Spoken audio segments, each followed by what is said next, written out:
Greetings, beautiful people of planet Earth. I'm coming to you today to share with you the strangest experience that only just happened to me a few nights ago. And I've often spoken about doing work in the dream time, and that the dream time is so much more than what we could ever possibly imagine. And so I'm sleeping the other night, and I just want to relay the experience first and then go into how our dreams are so much more than the imagination. My interpretation of the imagination is probably different from most, in that the imagination is the totality and the infinite possibility of experience and expression, either through different physical dimensions or non-physical dimensions and experiences. There is so much to the dream time that leaves more questions than answers. And yet we do it all the time, dreaming. And so, I remember my dreams quite often, especially vivid ones. Some dreams seem, quite regular. Others seem so way out there and strange.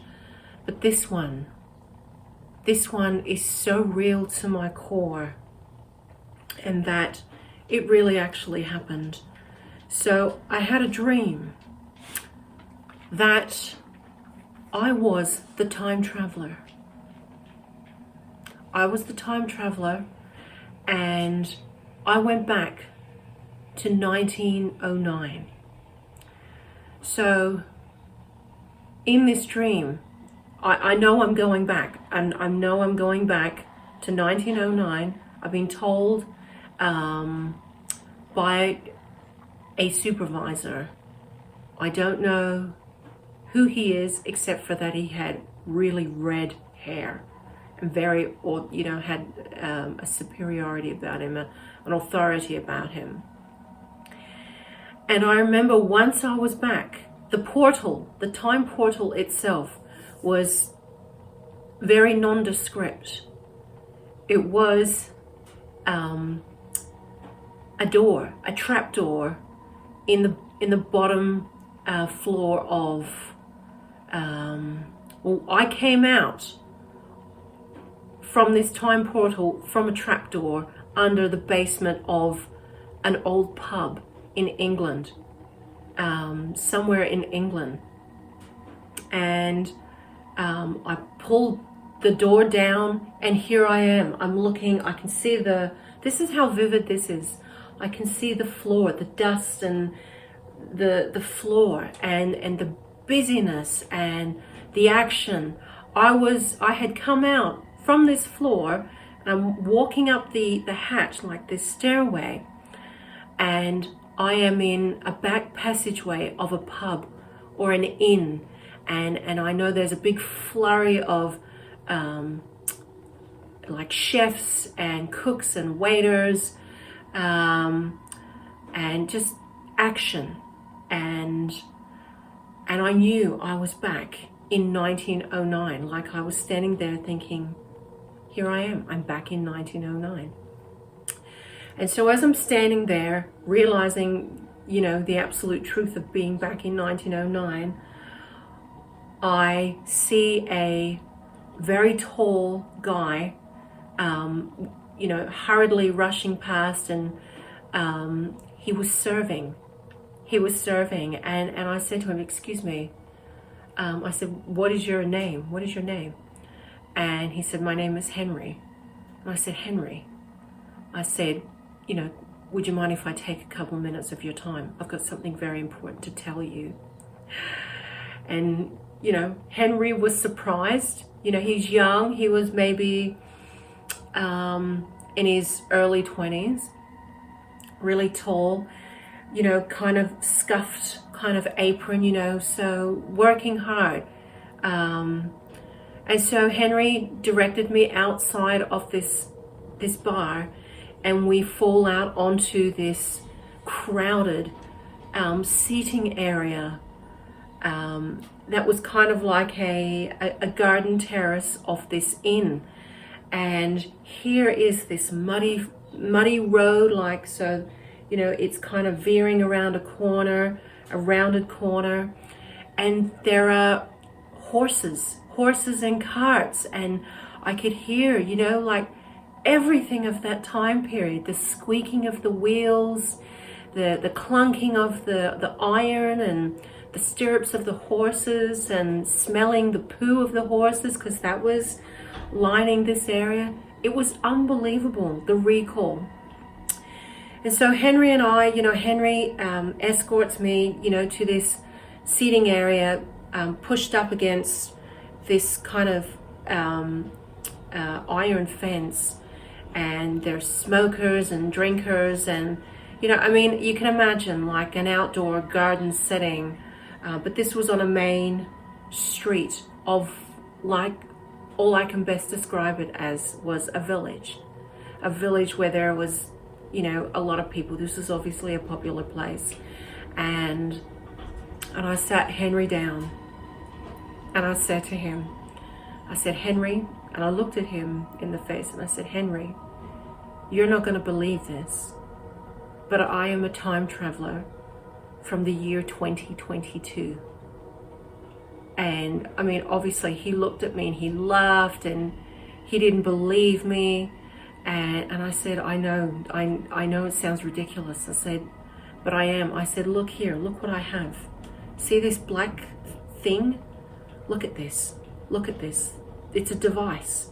We call it in 2022 an iPhone, and you can make telephone calls to people. And he's looking at this, and he's absolutely blown away. No wires, you know, he just, I mean, he's believing me now. And so I'm showing him this, and, you know, and I said, here, look, we can actually take a picture of us sitting together. And so I hold the iPhone up to Henry and me and take a picture of us sitting together. And I said, look at this. This is instant color picture. I mean, the guy is just, he's so blown away, you know. And so we continue to have a conversation, and I can't remember exactly what else I said to Henry, but I very, very vividly remember saying to him, look, you know, I know you're going to find this very hard to believe, but I am a time traveler from your future, over 100 years in your future, and I am from the year 2022. And so, you know, so we have our conversation, but Henry has to get back to work. And, you know, obviously I've taken his time, and I know he's busy. And so on my way out, so Henry's walking first, but then on my way out, another waiter, you know, some, you know, jolly man with dark hair, he was serving ale. He was serving this real dark malted ale. And he could see me talking with Henry, so he must have thought I was a friend or something. And he poured me a cup, like on the house.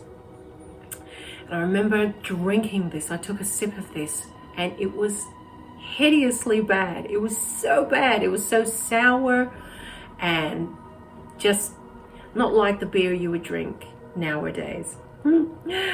And so I left the cup there. It was in a wooden cup, so it was, all the drinks were served in these big wooden cups.